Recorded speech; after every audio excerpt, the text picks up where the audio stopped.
Kawakalahe, dumating ang ating in-order sa TikTok. Ayan na.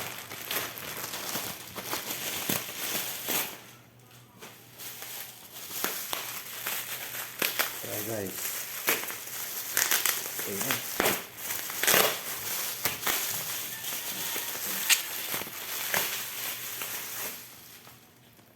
You know.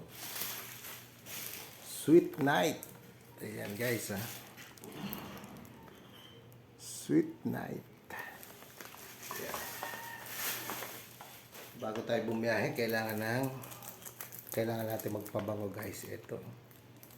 Para pagbaba ng pasahero, nakangiti. Di ba? Hindi yung pagbaba nakasimangot. At least pag mabango tayo, pagbaba ng pasahero natin, siguradong nakangiti. Baka magbigay pa ng tip sa ating yan, di ba?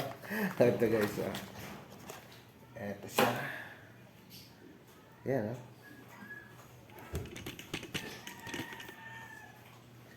Ito guys, sweet night. Ayan. Diba? Pakabango. Naubos na yung una kong binili. Kaya umorder ulit ako guys. Ayan, Pakaganda na ito. Napakabango na ito. Ayan. Diba? Amoy mamahalin ito guys. Ayan. Sigurado. Diba? Pampango. Talagang kahit pauwi ka na, parang nag-uumpisa ka pa lang ng biyahe guys. Sa sobrang bango na ito.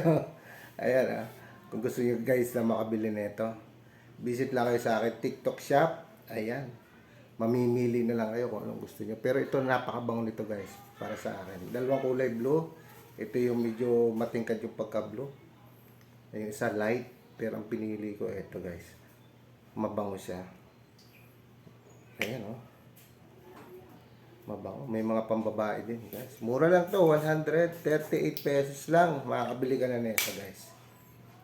So yun lang. Click nyo lang yung yellow basket.